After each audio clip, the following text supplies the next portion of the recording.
Here we are. That was a big poop. And they're back. That's our intro. That's our intro. Hello, everyone, and welcome back to... I don't even know what episode it is anymore. We've lost track, unfortunately, of another episode of Retrospective Gamers. We're doing a little retrospective redo episode. This Remake. topic was actually one of our... I think one of the very first ones we did. Episode 2. Yeah, it's our second one, and it just didn't make the cut the first time. And it's one that I'm very passionate about. It means a lot to me as a gamer and just nerd overall. And it was just something I've been really wanting to get back into and just redo it and really give it the love and passion that it deserves in this kind of show. But before we get to that, as always, Pat, what are you playing? All right. So it has been a couple episodes since we recorded. It's been a while, but so the last recording that we did, I was playing Elden Ring. Finally finished that 130 hours later. I got the platinum for it and everything, and then I went back into Rainbow Six Extraction. I ended up getting the plat for that. I spent more time on it than I thought I ever would, a Rainbow Six game. I spent like 90, almost 100 hours on, like 97, 98 hours on it. Jeez. I got the plat for that. Currently, I played both those games super grindy, so I'm thinking, do I really want to play the new Final Fantasy game that just came out and grind on that? No, not really. So I've been playing Lego Star Wars The Skywalker Saga. The game just came out, and I've been having it's been such a blast. I finished the story mode of the game, and now I'm in the section where you just go around collecting things, and I mean, that's pretty much it. Just been playing just a lot of Lego Star Wars whenever I get the chance to, which I don't always get the chance to, but when I do, it's a lot of fun. It's been fun. It's been very nostalgic. It's very different from all the other Lego games. Like very, very different as far as level structure and gameplay for sure. It's an action RPG at this point. Honestly, it's not really even a Lego game anymore. So that's been a lot of fun. And from what I've seen and heard about that one, I'm usually a little slow on getting to Lego games now, but just everything that I've seen for Lego Star Wars, I really want to jump into it, just because it's like the whole series. Yeah. And just it looks like completely just changed and Completely redefined changed. on what the normal formula is. It's literally the Devil May Cry of Lego games. Like it's insane. I posted some clips on my Twitter, which you can see above my little box here. That's my Twitter handle, and you can see below his Twitter handle. You haven't seen the new layout, so that'll be fun for you to see when it comes out. But I posted some clips of it, and yeah, man, some of the combos that you can do as these characters is just insane. Like Luke Skywalker, I think has my favorite movesets, just because he plays a lot like Sora from Kingdom Hearts. He's just a big aerial guy, and he just does insane combos. Some characters I'm like, could have been better, but it wasn't, unfortunately, for some characters. Like Rey, her moveset is like a fencer, and I'm not that kind of, that's not how I would want to fight in video games or in combat in general. But, and of course, the Sith characters are always the best to play as. They're always fun, so they're insane. But no, it's really cool. There's like a combo meter. There's skills and abilities you have to unlock and upgrade and level up, and it's completely different from any other Lego game. It's very different. The levels are really short, but again, it's all the movies. It's all 9 movies. So, one downside though, which is the DLC. The DLC character packs are just that. They're just character packs, whereas in the past they've all been like they've all had like extra levels that you can do. So that was kind of a downside, but otherwise, I mean, it's up there for me for Like if Elden Ring didn't come out, this would probably be up there for game of the year for me. It's really good. It's really really good. Okay. Is there anything else you've been playing, or just those Um, few games? as far as I mean, games really no, not really. I think just it's just mainly just been the Lego game. I haven't really been able to play that much, and usually when I play a game, I play it until completion. We did start our well, not together, but I started, and I know you did too. You're way further than I am, I'm sure though. But we started on the Tina's Wonderland. I bought that too at release. And yeah, that's been, that was gonna be the game I was gonna play, but Lego Star Wars was Lego Star Wars. That was like one of my most anticipated games.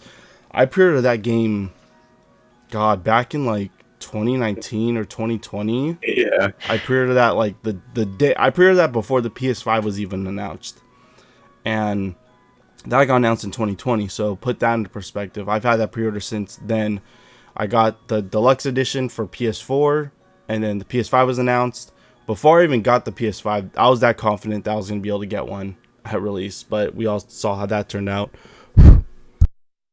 Um, so I switched my pre-order to the PS5 version of the game. So now I have the PS5 version of the game. I got the deluxe edition, and this has got to be one of the cooler like slip cases. I show this to you guys in Snapchat. I'll show it to the lovely people. Yeah, that's a really It's cool. I love really that. really neat. Yeah, I haven't put together the Luke Skywalker Lego figure they gave me with the blue milk. Um, I do want to say for sure this game too, the Lego game. This is the last thing I'll say. This is gonna be a very Star Warsy episode. Um, but um, the comedy's really good. Like Lego game comedy has always been great, but the comedy in this one is just on a whole different level. Like they're very self aware. Funnily enough, whether the viewers think otherwise about the ninth movie in the series, The Rise of Skywalker, whether they liked it or not, it's a lot better in the game than it is in real life for me.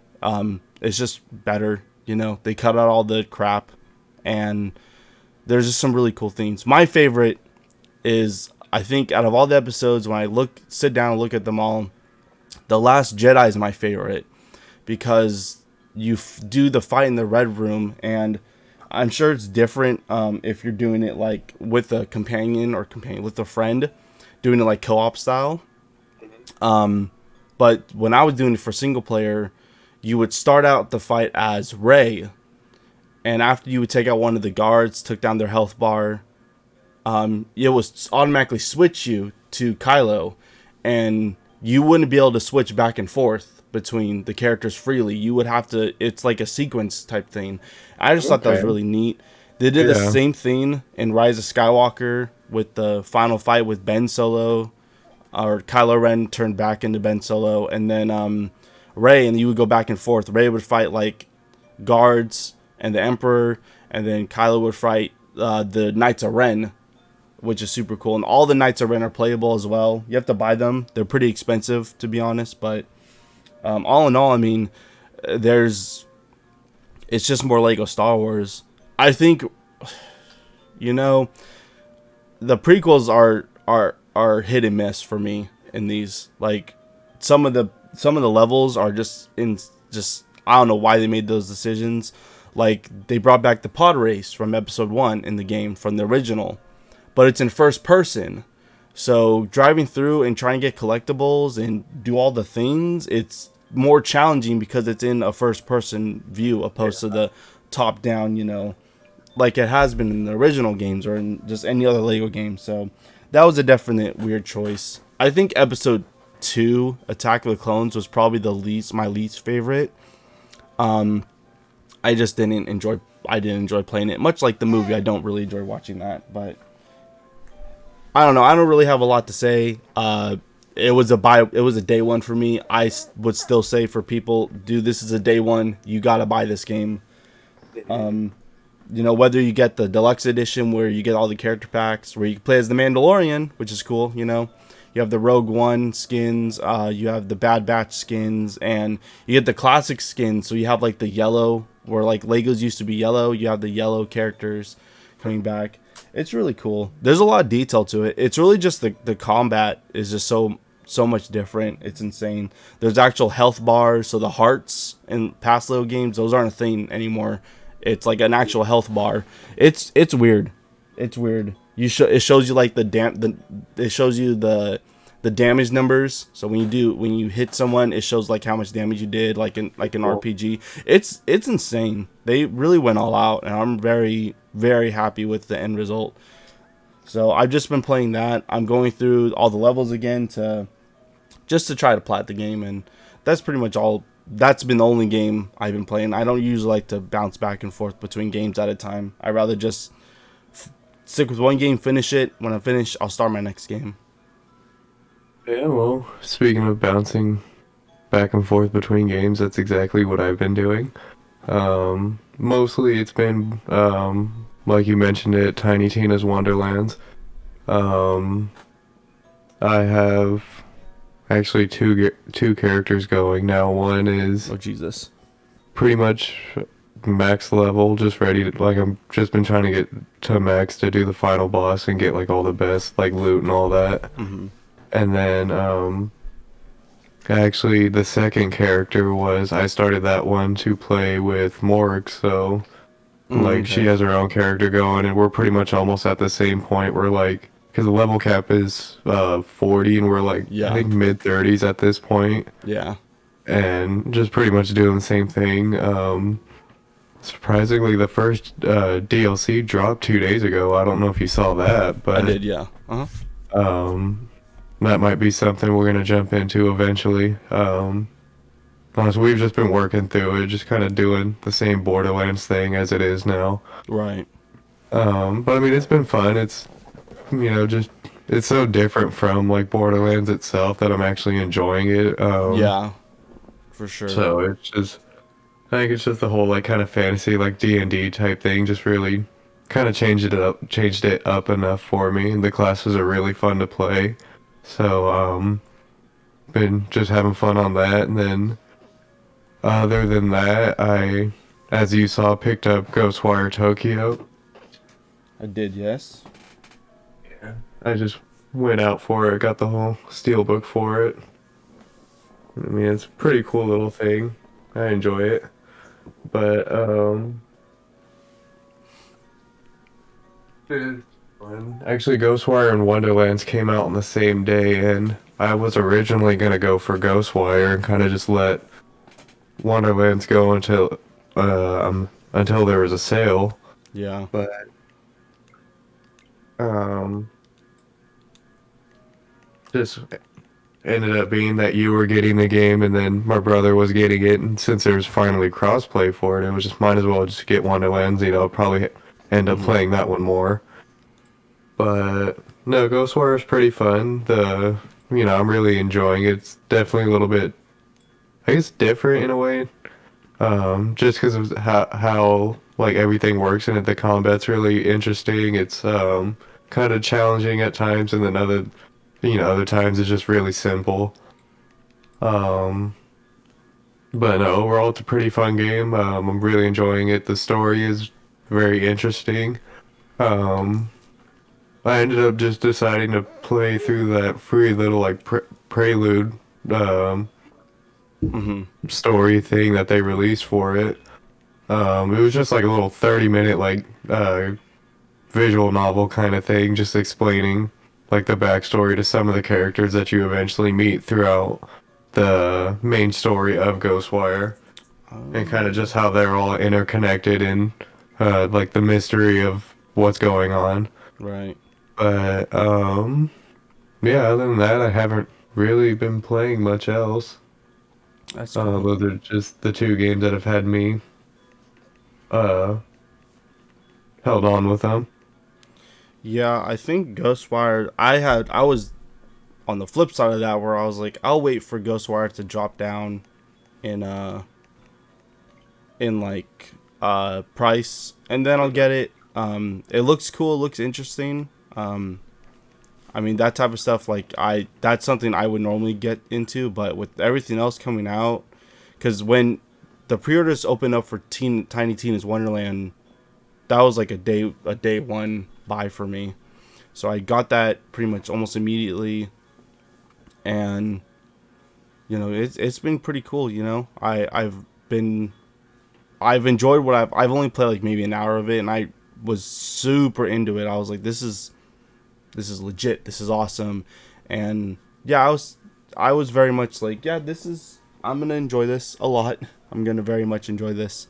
So, Ghostwire. I mean, we'll see. Maybe I'll get it at some point when it's on sale. I rather get down to my backlog first and then jump Yeah. into it. But because I still got the Final Yeah. Fantasy game, it's still wrapped up. I bought Dying Light 2, and I have maybe only Hmm. like 2 hours, 3 hours into that. Um, I like kind of like redid my whole room and setup here, so all my stuff is over there now. I have games in there on my shelf over there too that I need to get to eventually, but and then I'm having the urge again to start playing Kingdom Hearts. So I started a playthrough on Kingdom Hearts actually, but I only played for like an hour, and then I said, all right, I'm gonna stop playing. I gotta do adult things, huh? So, but yeah, man. I mean, Ghostwire looks awesome. Looks fun. Yeah, I'm really enjoying it, but yeah, like I wanted to try to just spend some time getting through the backlog since this year felt a little slow.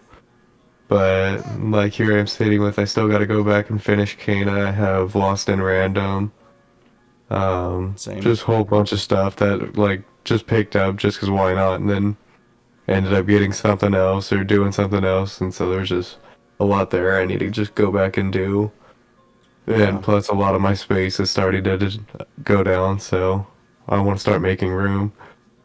Yeah, I probably bought more games than I played games this year. Honestly, it's insane. Yeah. It's insane. I bought a ton of games on digital sales, so I'm right there with you. Just bought another one right now, so go figure.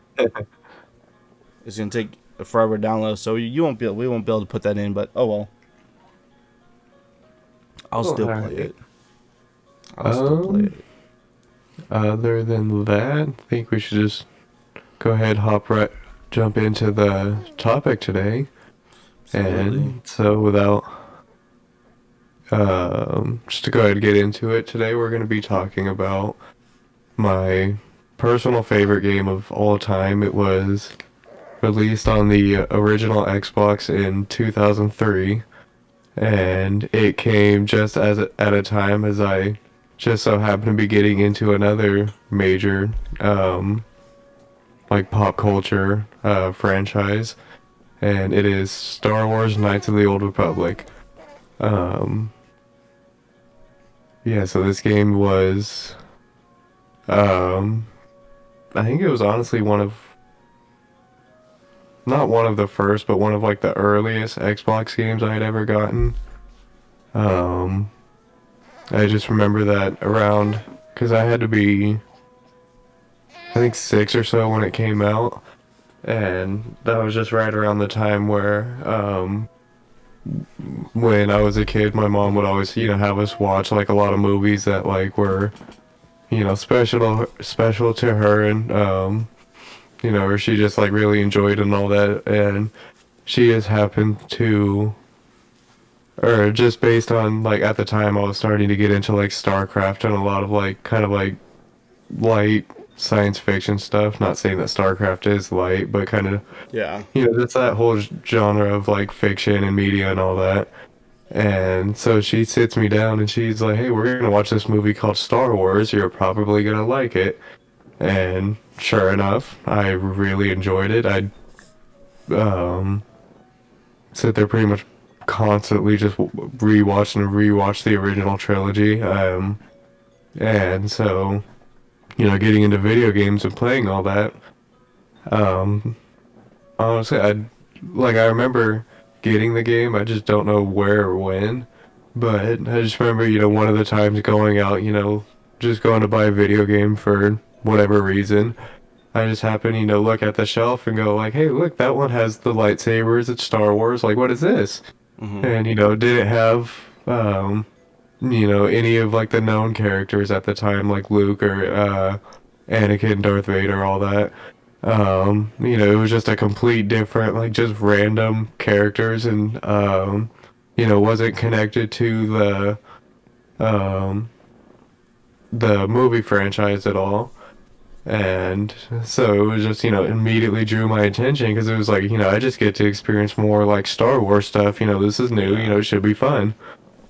And, um, which ironically, when BioWare, the studio that made Knights of the Old Republic, when they were originally pitched the Star Wars game, pretty much their choice was either, if I remember right, it was going to be a tie-in to Episode 3 or the ability to make a completely like original universe.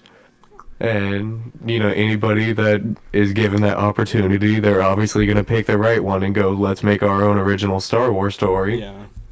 For this And, game? I'm sorry? For this game? Yeah. Okay. Because episode 3 came out like years later. I think it was. It could have been episode 2 because I remember It, there was it might a have been game for episode two. 1. It was, yeah, one or the other, I think. Because episode 1 released, or episode 1 released, a studio released a tie-in game for episode 1 on the PS1, which is notoriously difficult, but that one was a lot of fun. But Yeah, it might have been episode 2 then. But, so BioWare obviously took the option of creating their own original story. And so Knights of the Old Republic is set, I think, 4,000 years before A New Hope and that story. And pretty much it follows like the very early days of, the the Galactic Republic and the Sith War. And it's pretty much set around like these are just two factions that are, always destined to fight. There's no way that, peace will ever be between them. And the story of Knights of the Old Republic itself takes place just after the Republic were dealt a major blow from one of their top, like Jedi allies and generals, happened to turn against the Jedi and join the dark side, and dealt just a massively like crippling blow. mm-hmm. But at the same time, as all Jedi that had converted his apprentice was pretty much double crossing him and set him up to try to kill him in this point where he knew like one of like the elite Jedi teams was coming to capture him. And so the story takes place, just right after the whole double cross situation. And the player takes control of just, a random Republic soldier. And you get the choice of 3 different classes, which are soldier, scoundrel, and I am blanking on the third one like I always do. Was there only 3? What was it? Was there only 3? I'm blinking too. There's 3 to start. Is it bad that I'm blanking on it? Maybe Soldier, Scout, and Scoundrel, that's what it was. I wanted to say Spy instead of Scout. it is 3. Yeah. Yeah. But yeah, you get to pick between those 3 classes. Soldier is basically like the tank, like, you're going, face to face with swords mostly, or it's the most like built for like swords and lightsaber combat. And pretty much you're going to be the guy that just takes all the hits and, can deal damage right back out. And then Soldier and Scout are kind of the mix of like the Scout can do a little bit of both, but, it's mostly prioritized towards range. And then the Scoundrel is just the complete, like, you're the essentially like rogue of the group. You have the ability to specialize in stealth and stealth abilities and just doing damage from afar and being able to get out quick. But your character awakens aboard a ship called the Endar Spire, which is a ship that just so happens to be ran by the Jedi Bastila, and as your character comes to find out, Bastila was one of the Jedi that went to face down the Jedi Master that turned to the dark side, Revan, and she was there when Revan was presumably killed by his apprentice, and um, this ship is now being under attack by Sith forces because they're trying to track down I'm sorry, not Revan. They're trying to track down Bastila, figuring out where she went. And your character, just so happens to be a new transfer on the ship, and you don't even know what's going on. And as you try to fight through the ship and escape, you end up finding out that there's now Sith boarding, and pretty much your last hope is to just try to escape and get to the nearby planet. And so as things go on, your character kind of you get the ability to form a party of up to 3 characters, and it's important to also mention that this game, or at least the overall like gameplay mechanics and like formula of it, is based on the Wizards of the Coast Star Wars role-playing game, which then is also based on the um, D20 Dungeons and Dragons like formula gameplay, and so it's a very RPG heavy game, and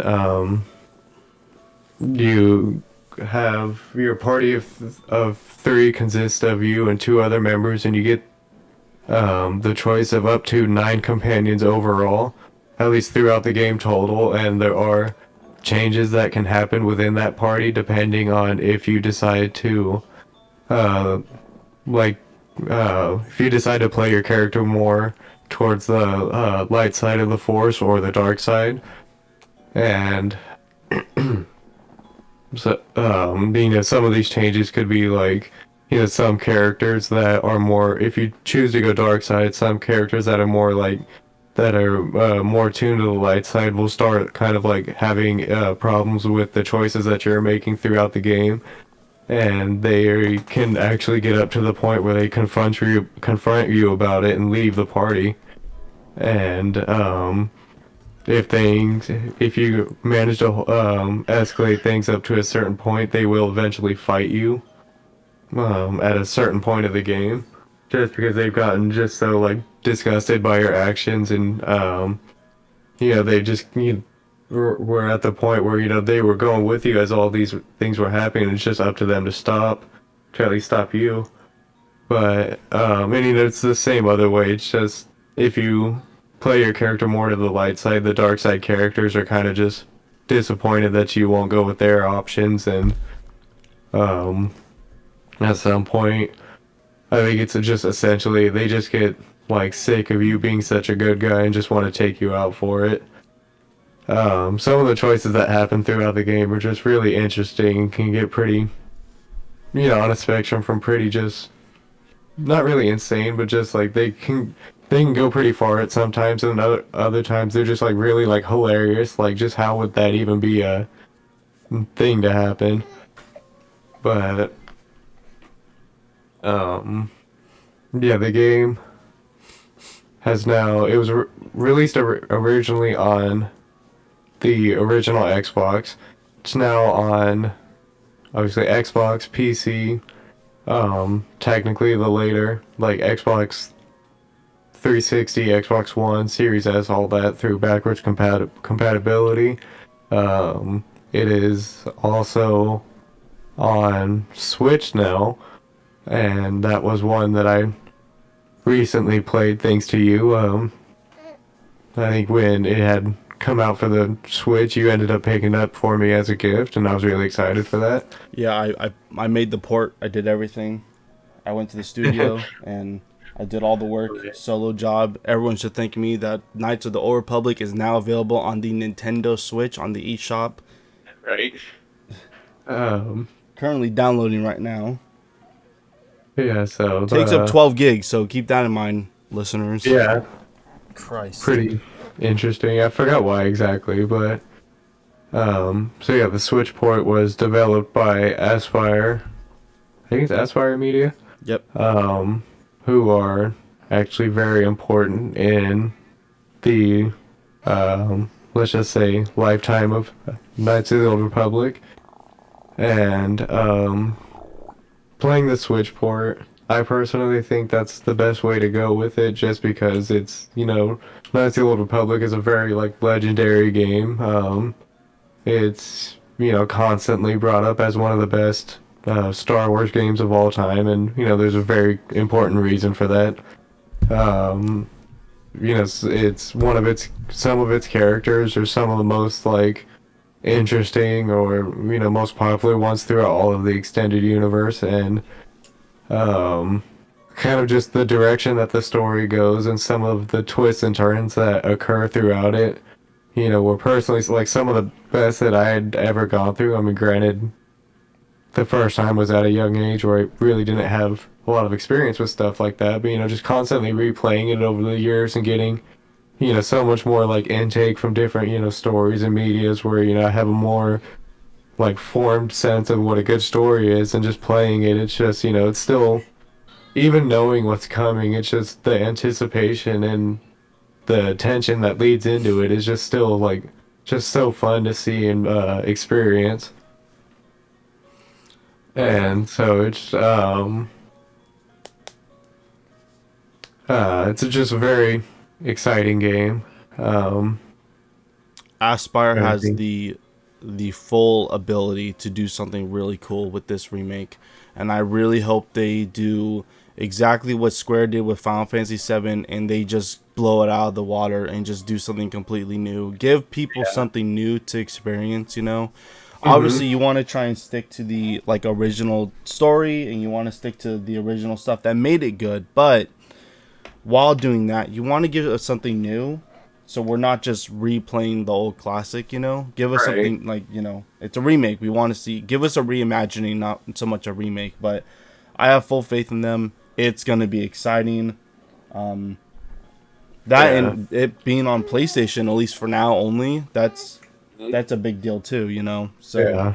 That's there's a lot of cool things. kind of I hope for fans, because I know, like you, there's a lot of fans out there, especially you. Like, for sure, you. I hope fans of the original just love the remake unconditionally. That is my hope.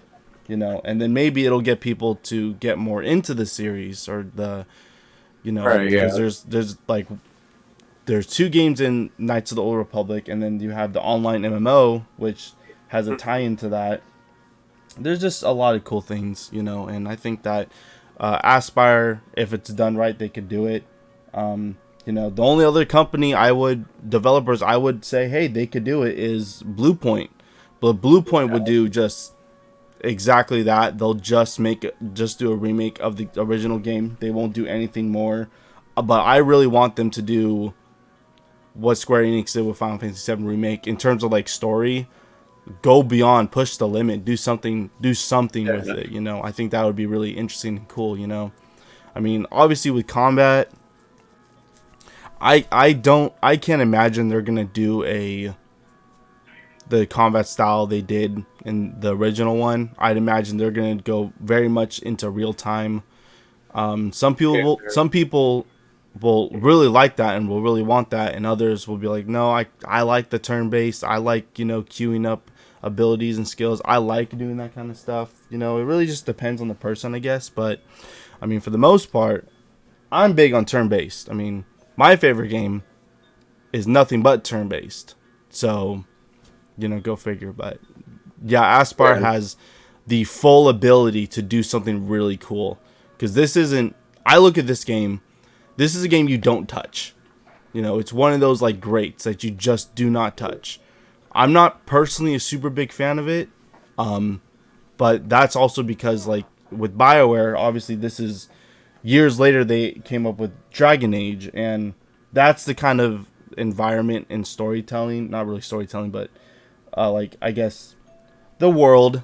I'm not super big into sci-fi. I rather be like in a medieval high fantasy Lord of the Rings s type world. But yeah, this is Old Republic. I recognize as one of those games that you just do not touch. It's one of those big ones. It's like you said earlier. It was an important game. Yeah, but Bioware, Knights of the Old Republic is, um, it's one of those games that, not one of those games, but it's essentially the game that kicked off Bioware's like story tradition of great, uh, stories and great like environments to experience in all of their games. And because after Knights of the Old Republic came Mass Effect and Dragon Age, so it was just one after Yeah. the other of all these now like almost legendary like video games. Yep. Where they're And able to make their own worlds. Because Star Wars is Star yeah, Wars. But yeah, Mass Effect and Dragon Age, they had to build that from the ground up. So yeah, this was definitely the thing that and kicked it off. There's like, oh wow, look what they're able to do with Star Wars. Could you do your own thing? yeah, and Bet. that's essentially what Mass Bet. Effect was Yeah. okay, we did Star Wars, now let's set it in the same environment and essentially not universe, but just literal universes. Yeah. Um, The and just sci-fi. instead do our own thing. Yeah, like You the know, sci-fi setting. Yeah. yeah. But And look then at Mass as Effect. we, That thing blew up. So yeah, with the but fifth game coming out at some point, yeah, like it's still going. we got But Dragon Age 2. We got another Dragon Age game coming out. We don't know anything about it, but we know it's coming.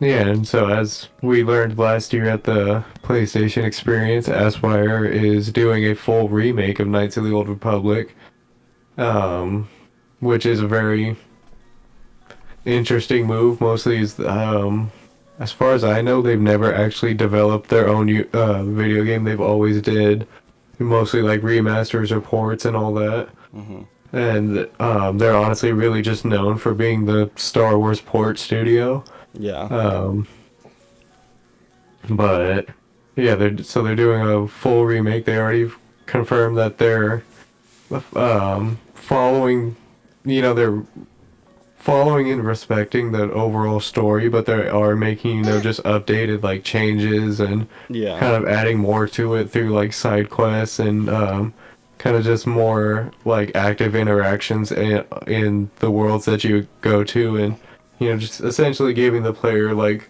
more to do throughout all of it, which will of course affect the story in ways that where they can introduce new characters to it or give other Yeah. characters that could were small ones or kind of could have done more, expand on what they could have done or give them new things to A take the little players extra. A through. little extra. Yeah. um the game's been, as far as like gameplay and all that's been pretty much described as like action RPG similar to Final Fantasy VII Remake, and be more of like the not really hack and slash but the more like active combat instead of um Stocking up like the abilities and like time, yeah, the time yeah. base that the original one followed. um but those are, I wouldn't say necessary changes, because if done right, the original combat could still like work and be great in this time or in this game. But also like going back and playing the original one, like I would say the gameplay and like just overall like function of it do feel a little bit dated sometimes, and it can like Mm, it as it's a great combat system, but sometimes you'll just hit certain points where some of the just cracks can show a little bit, and yeah. it's a little bit slow. But um I think too, like, we're in this new generation where all these next gen consoles and everything we see really emphasize like looking better and looking cool and whatnot. right. So I think that like making it flashy and making it real time is what it just makes logical sense for the just the company in general, just for gaming in general, because I mean, there's like Final Fantasy VII, remake was also supposed to introduce new players to it, and I'm sure Aspire's in the same mindset of like we need to get new players into the series. We need to get new players Right. into this universe, and a lot of these younger generations are not as patient as some are. So I just don't think. I think they're gonna do a real time. I don't think it's gonna be like Force Unleashed, where it's just mashing the square button to attack. I'm sure Right. there's gonna be some type of tactical aspect to it, like in Final Fantasy VII Remake, where they did that, where you could slow the game down to pick an ability and do all that. Honestly, if they just did that here, I think that would be perfect. Where that would be paying very much a lot of homage to Mhm. the original, while also being more convenient for newer audiences and for older audiences who really just don't have a lot of time to play games anymore, as we've already said at the beginning of this episode. So like, because even like Knights of the Old Republic had a lot of inspiration from Final Fantasy VII, the original, because you have the ATB system where you have to wait for a timer to go up to pick your attack, and in Knights of the Old Republic, it's the same thing. You have to wait for stock up what attack you want to do. When the timer's up, you do the attack. And it's not super turn based, but it's similar in that aspect. I just think that real time combat's the way to go for this. It's Star Wars, Star Wars is super flashy, and we want to see the flashy combat. We want to see the flashy combos. We want to see all the kind of stuff. My Right. hope, though, is that you can still make your own character, and there's different classes. I hope they stick with that. That's a big thing, I think, that made that game great, because then the story reveals like, oh my god, I'm actually playing someone super important, and Right. it's pretty crazy. Much like with for those of you who have played it and finished it, same with like the Kingdom Hearts Union Cross. Like that's a big reveal, so it's crazy.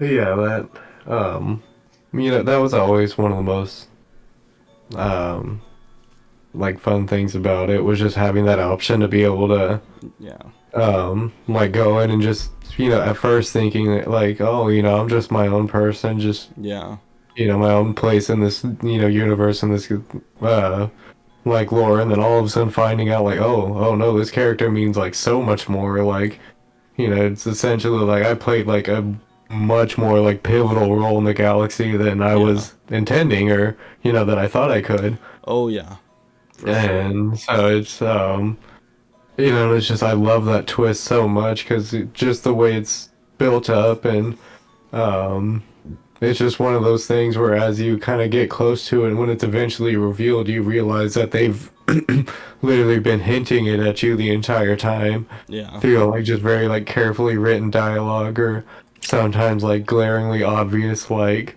just little like Mm-hmm. one-liners, and it was just like, oh wow, like Yep. now under context that makes way more sense. And the Final Fantasy VII remake, that's exactly what they did. Where you play the first time, you're like, I don't really understand what's going on, but whatever. Even for like returning fans who play the original, was I don't know what's going on, but this is way different.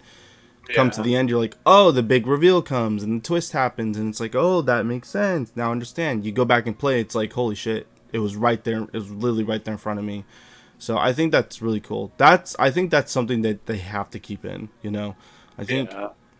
I mean, you're the expert here on this game. You know the story in and out like over me. So, but I just think that if that's the case, they need to keep that in the game. The remake, the remake. Like I said, Aspar has the potential to make a masterpiece, son. Right. They have the potential to do something cool, and Um, because like Blue Point, Blue Point was very much like, oh, we're just gonna remaster games, and we're gonna be that company that brings game back in like a remastered, not really like remaking or anything. And they started doing remakes. They did like I'm pretty sure Blue Point did the reboot for Ratchet and Clank, and then they end up doing the Uncharted collection for Uncharted 1, 2, and 3 on the PS4. And then they ended up doing, Shadow of the Colossus remake, which was freaking phenomenal. I mean, it was by the bare bones just a remake, which they added new stuff though. They added a new collectible in the game that wasn't in the original. They updated it, and they did a lot of cool things with that remake. Where it was still the same story and the same everything.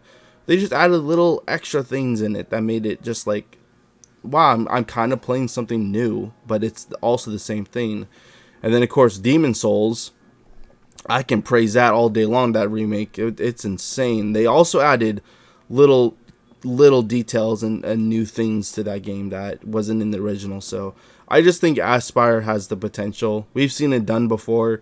They need to, and I'm sure you would agree, there's a lot of fans out there that are very much like, don't mess this up, because this means a lot.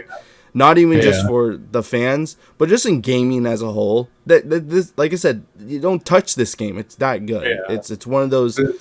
I said the same thing about Final Fantasy VII. That is a game you do not touch. You don't touch it, because it is in gaming Hall of Fame. It's like, goated forever. Pretty much spent like almost my entire life going like, okay, that was a one and done thing. Like I have it on that to play it, and that's how it's always gonna be. And in my mind, it's always just been like, that's just one of the like few Xbox games, or I'm genuinely like, that's why I'm glad I played Xbox, and why I have an Xbox is I can play Knights of the Old Republic. And then all of a sudden, Sony coming out and dropping the bomb like, oh hey, we got Knights of the Old Republic now. Remake. And it looks new. Like, doesn't look when like that shit. when that got shown off at the PlayStation Experience last year. Was that last year? That was last year. Yeah. Oh, Just about. like I remember just sitting here in my living room, and just the second that played, I was just immediately like, Let's "Oh go. no way, are they doing it?" Let's go. And I start hearing all like the voices, and I'm just, "No way, are they doing it?" And just the second I saw that lightsaber light up, I was out of my chair, like losing it, going all crazy, and like sitting there like yelling at my wife like, they're remaking Knights of the Old Republic, they're really doing it. She has no idea what the hell I'm talking about. She just knows I'm excited about something. And just Aspyr has the chance to strike gold that's really already do. there. So It really is. The blueprint's there, man. Like the template is there. The work's done, dude. Just copy and paste and make it look better, and upgrade the combat to real time. That's all you have to do. I wouldn't even mind if the story was a straight, just if like the main like crust of the story was a straight copy and paste, like, and they just expanded on other things and just made things a little bit bigger. Like I'd be perfectly fine with that. Yeah, for sure. Because it's just exactly as we've been saying. This is a story that you do not touch. Yeah. Um, Not even story. Just I'm more so talking about just the game in general. It's one of those great titles. The story. I mean, if they do it right and they add, all they have to do is just add more context and just add more detail and stuff. I think that would be, give us something like new, because obviously they're remaking a game that's already been made since 2000, released in 2003.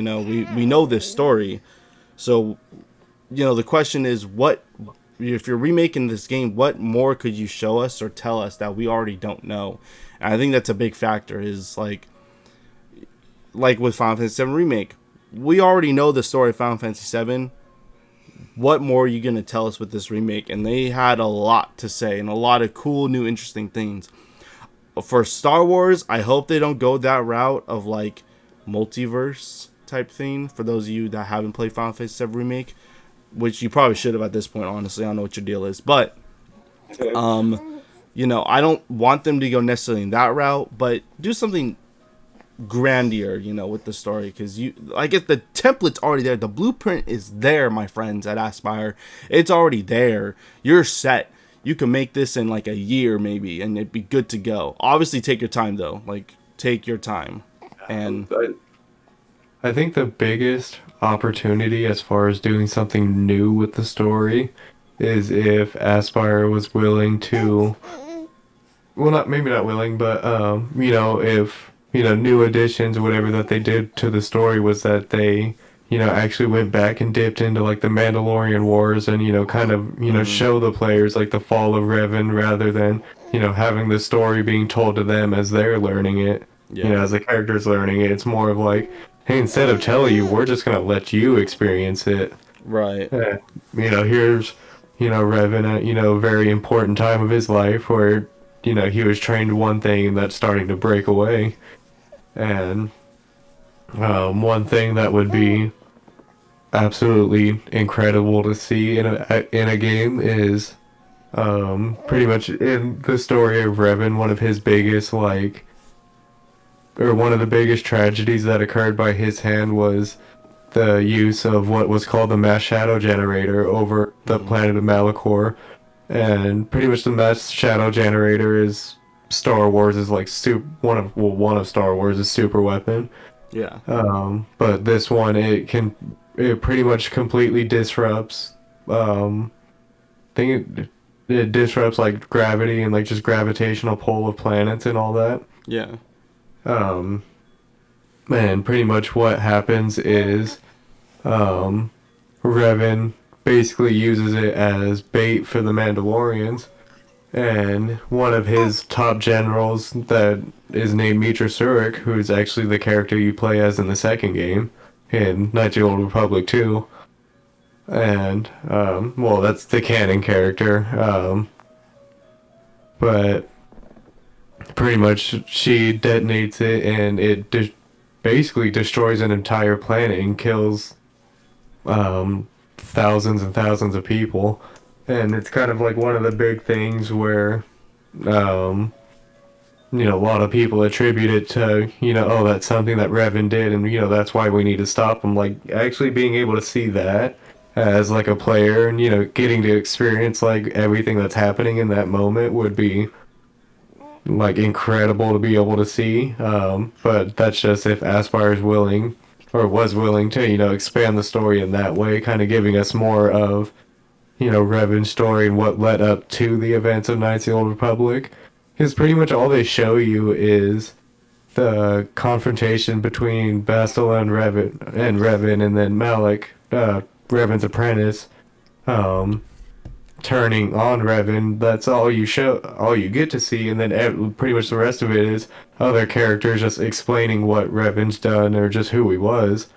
Um, as someone that loves the character as much as I do, I think it would just be, be really good to actually, be able to experience all these moments that we've been told about or that's been explained and just, see what actually happened. Yeah, I think that. Yeah, I mean, you just gave him the answer right there. Honestly, that is that is bare bones. Like the template's already there. Just add more. Do like I guess a prelude or a prequel to before the start of the game. Wherever to start, like a Kingdom Hearts 2 thing where it shows you what happened. But I think there's a lot of cool things that they could do with that. Yeah, it all just comes down to on what they are able to do or at least were willing to push themselves to do. Either way, I'm not at all going to be disappointed with what we get because I'm just still more blown away that we actually are getting a remake of this game after so many like just rumors and years of like, oh, it might happen, it's not happening, we're not getting a third game. So um that's mostly just because Star Wars The Old Republic, the MMO, is essentially a stand-in for the third game. So yeah, I think just expanding more on Revan's story and just letting the player experience the stories is the way to go and something that I'd be excited to see. But if it's just an updated version of what we've already had, that's still perfectly acceptable as well. But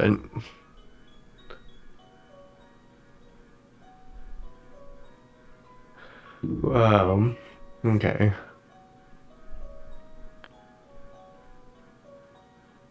So let's see what else can we say about this game? What else can I say about this game? Yeah, this game is just it's a, it was just been a very influential just experience on me for eventually the kind of games that I would like, the kind of media that I would eventually get into. Um, this game is essentially the reasons why I love RPGs so much, and really why I love the Star Wars, universe so much. Is just that it can, there's so much to explore and for it to offer past, the movies and whatever it is that Disney will give us now, as far as the movie front, of course. Um, I really enjoy that at least the video games and TV shows are, a little bit more willing to explore the different aspects of the universe and, just explore what else it has to offer. Yeah, it's just if you have the chance to play Knights of the Old Republic, I'd highly recommend it. It's an just absolute fantastic game, especially if you're a Star Wars fan. If not, you never know. Might do the same thing that it did for me. Um, yeah, like I said, it's available on now Xbox One, Xbox Series S, X, whatever you have through backwards compatibility. I believe you're able to get it digitally still. I'm not too sure. I haven't checked in a while. Um, just because, like, that's how I've been playing it. It's just digitally. I don't remember how I even got it, but it's also most recently available on the Switch, which is my, personal favorite way to play it.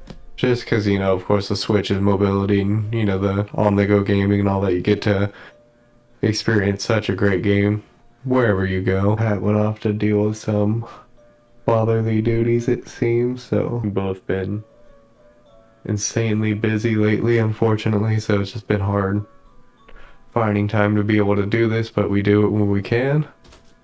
And both very much glad to do it and glad for all the support we get, no matter how much it is. Here we are. That was a big poop. And they're back. That's our intro. That's our intro. Oh, you're good, bud. Hey, buddy. You want to get on top of Dad's head again? Whoa.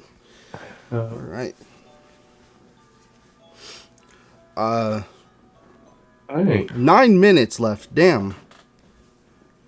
83%. KOTOR, Knights of the Republic. I was surprised it was 12 gigs, but at the same time... It wasn't 12 gigs for you? No, it was. Oh. Like, I was surprised it was so much on Switch. I felt like it would have been smaller, but... maybe not. I don't know. It's also the digital thing, so I'm sure the physical is like not even 1 gig. That's probably what it end up is. Probably. Because Smash Ultimate, I think, is 4 gigs, and that's with all the DLC. So, and that's a physical too. So take that into consideration. But anyway, what I missed for KOTOR. What have you talked about so far? It's pretty much just talking about just where all it's available to play, and I don't know. I was just trying to. It's not available on PC. What was that? It's not available on PC.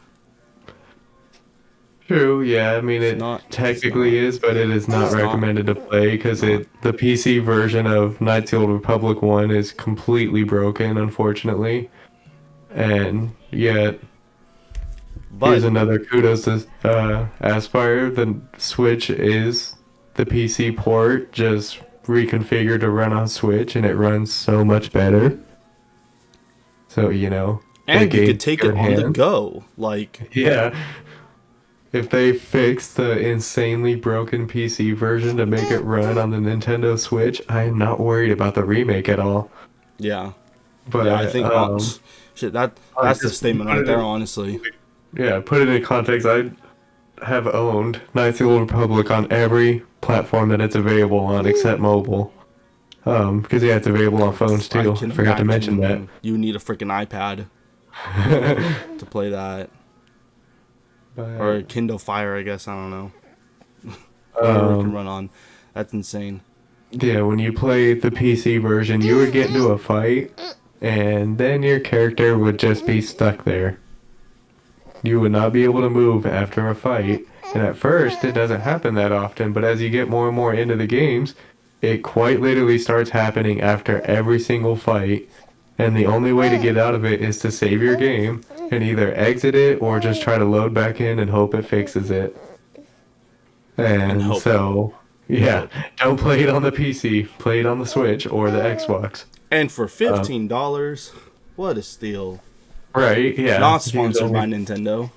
Like But it's yeah, the Switch is a great port. There actually is a few things technically missing from the original game, but it's just like minor, like little random like character voice lines that your character has. hmm Um, you know what? I got mad beef with the but Switch and ports.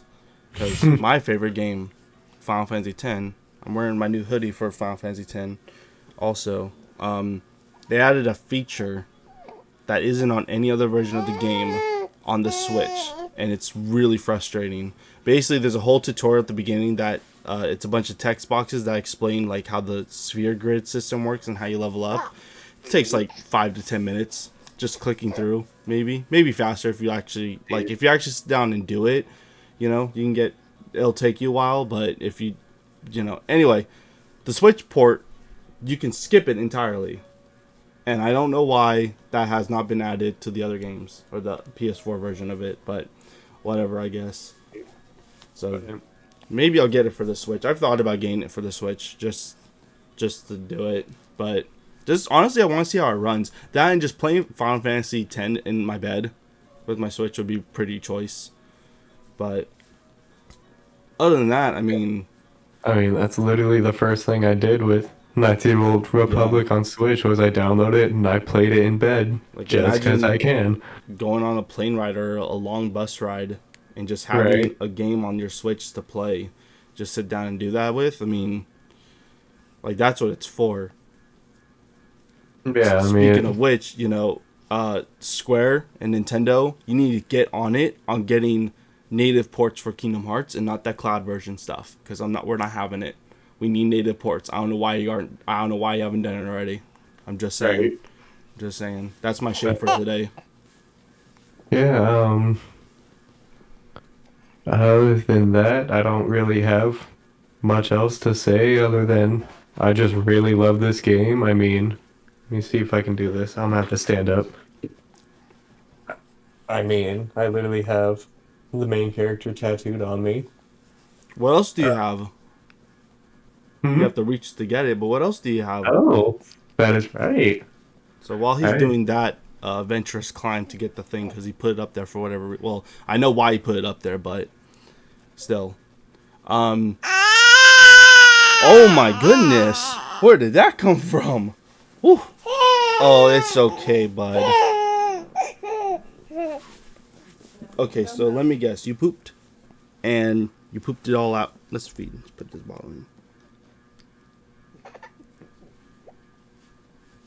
Oh, it's okay. If it hasn't been apparent, hey. There you go.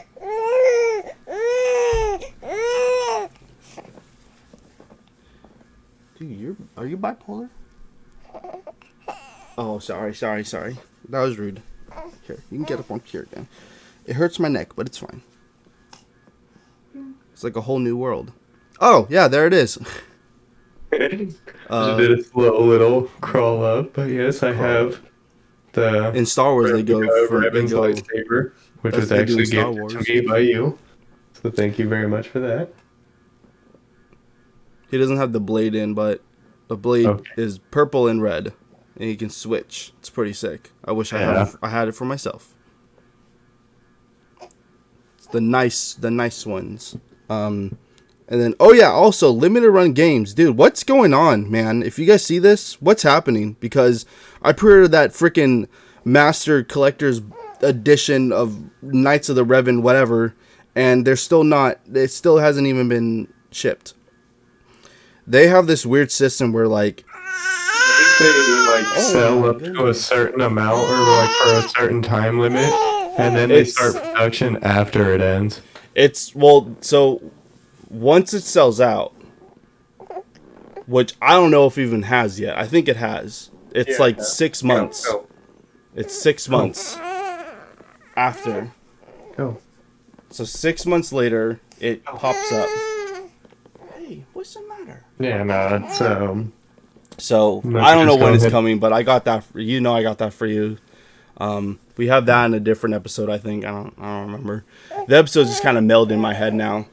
Right. I know. That's why I was at the beginning. It was just like, this is episode something, Yeah. Hey, bud. something or other. But let me see if I'm gonna be able to do this right. You just want to stand? Is that all it is? You just want to stand? The David show. Yep, there it is. So And we have that popping up. more or less see it. In 2 minutes, we'll do something fun here. But There we go. there you But go. yeah, There you go. it's friends. basically limited run. You know, everybody knows them. It's basically a little collectible or collectors, everything you could ever want, all in one kind of thing. So Basically, for games that didn't get native ports, they make native ports for games, which is the Yeah. cool thing. So like if there's a game, like I know they did it for the Samurai Jack game, which is a digital release only, and they released it physically. They did, they do stuff like that, which is cool. So with KOTOR, it only got the digital release on Switch, but it didn't get a physical release. So now you got it. So there's that. And they had like a bunch of different like editions too. There was just standard, there was like a special edition, and then there was the master edition or whatever. I don't know what they're called, but they did a lot of editions, which I thought was really cool. Like super choice on that. But hi. yeah, no, I'm not expecting that to even It's start gonna be a minute. anything until probably end It's of gonna this be- year. Yeah, no, it's gonna be a minute. Because they Yeah. said the email said that it has to close, and then after the pre-orders close, it's like 6 months, and then they do production, and then they send it off. So it does take a while.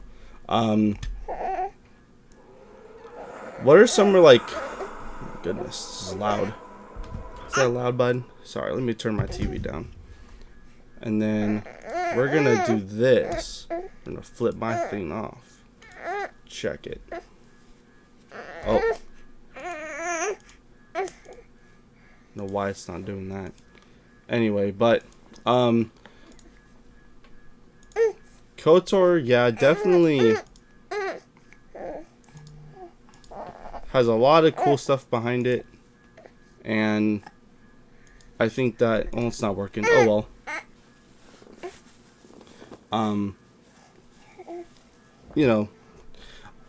I just, oh my god, it doesn't look that bad either on Switch, to be honest, looking at the title screen, which is cool because I have it now.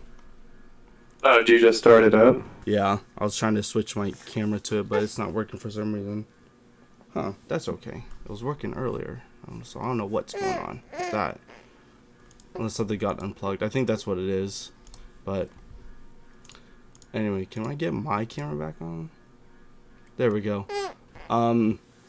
Well, like, what other hopes do you have for what other like information do we have? Do we have like a release? Not even a release date. We only got the one reveal, I think. And they didn't give us a time frame or anything, so No, it was kind of more of like a, hey, this is just actually happening. yeah. Hey, More we're of an doing the thing you announcement. guys wanted. But I don't know. Um, I think that there's a lot of cool things. Like I've already said, the potential's there. I just hope they land it. right. I just hope they land it for the sake of the fans and the sake of everyone. But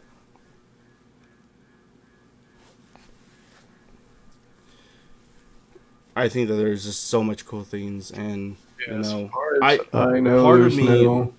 I'm a big D&D guy. I'm huge in Hmm. that department. I hope they keep those kind of aspects. I mean, BioWare is known for those kind of aspects, so I hope they just keep those. The other thing too is like weapon variants. I hope that stays a thing. I hope weapons they have like all the different types of weapons that have been in the original game. Yeah. Um. I'm trying to feed you earlier, you weren't taking it. Here we are now. Um. Ooh. Hey, dude. Hey. Let's see. There's no need. There's no need. I don't know. You don't have anything else you want to add in? Oh yeah, I'm trying to think of anything.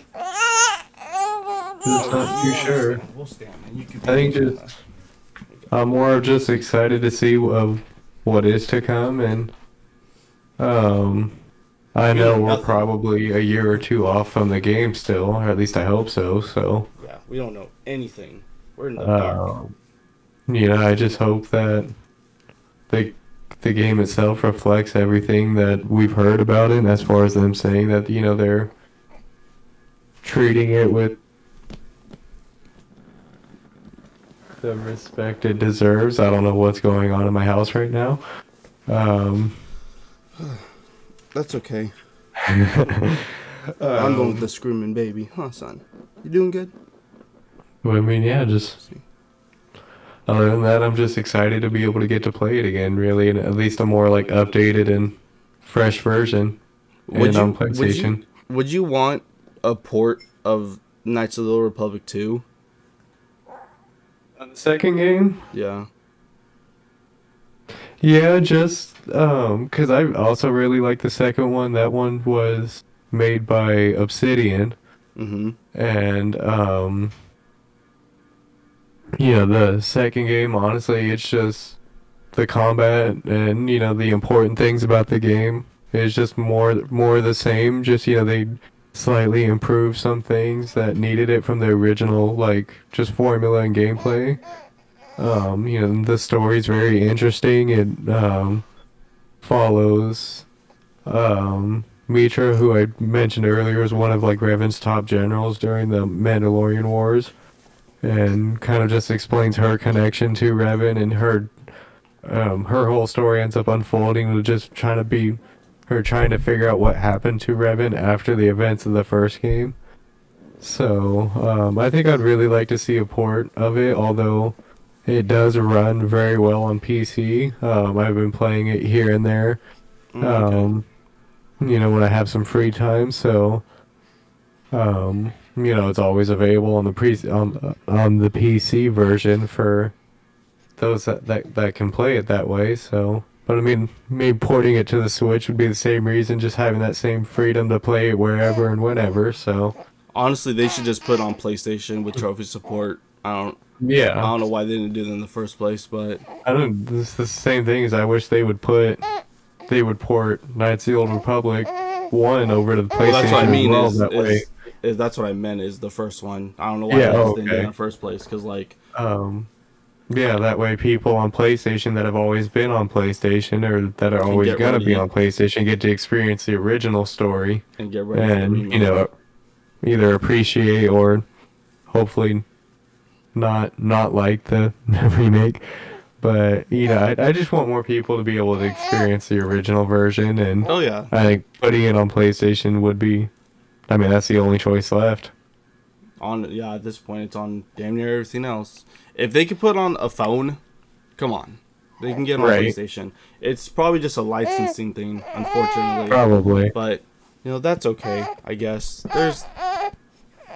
we just play the games. We don't make them. I don't know. That's all. That's all it is. Right. But Yeah, I'll probably jump back in. It's been a long time since I played. I mean, I bought it, but I bought it for this stream. Hey, what's wrong? You just being vocal? Yeah, because you're smiling. You're just being a little stinker. Yeah, you are. But Yeah, it's a really fun game to play, and I mean, you'll catch on to it pretty quick. oh, I've played a good amount of it, but it's just been so long that Right. that's the biggest thing. It's just been so long since I played it, but I know I'll enjoy it. Will I fall in love with it? That's a big maybe. But I know that it'll get me anything to get me ready for the remake. I'd rather play this first and then get into the remake, you know. But especially if like with how they handle Final Fantasy VII remake, where if you didn't play the original, I don't know how you would understand the ending of the remake, because you have to play the original to understand it. And the impact of it. There's a lot of players that are like, what? Who's that? What? What's happening? Why is this a big deal? And returning fans are like, having a seizure over the ending because it's just like an insane like thing, But so I don't think they'll go that crazy. I think Aspire's gonna play it super safe because Final Fantasy is Final Fantasy. There's like 20, 30 plus games in that entire series. It's gonna sell. People are gonna play it. It's fine. Never ever remake Final Fantasy X though. We will have issues. Don't do it. Don't do it. And don't do X0 or X3 either. I'm not having it. Square, don't do it. Yeah. Well. Yeah, that's all I got. So. All right. Well, Um. this is a good shorter episode than usual. That'll work for us.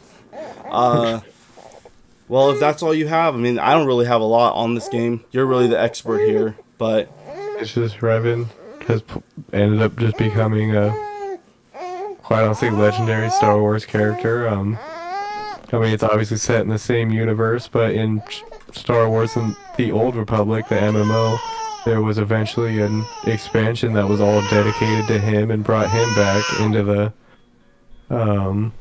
timeline of the Old Republic universe, I guess I would say. yeah. So, he's just a very cool character, and he's one of his full story eventually. He's kind of one of the most, like, he's like one of the most, like, as far as in terms of power, just broken characters in the universe. So, it's just a really cool thing to see. And, I'm always just happy to try to get other people to play it. I think that's one of the more important points of this conversation is, play it. If you haven't played it, play it, because there's a lot of fans like Broderick here who will preach it till he drops dead and he'll die on that hill. It's one of those types of games that is worth experiencing, even if it's not your thing, and even if it ends up not being something that you end up liking. That's fine. I think people are allowed to like what they like, but I think this is a good recommendation for a game, for sure. But with that, if we're all set to go, thank you so much for joining us again. This is RPGamers, the Retrospective Gamers. We have special guest, my son David here, who's being super fussy right now, but through the power of editing, we'll take care of that. Thank you guys so much. Have a great day. See you guys.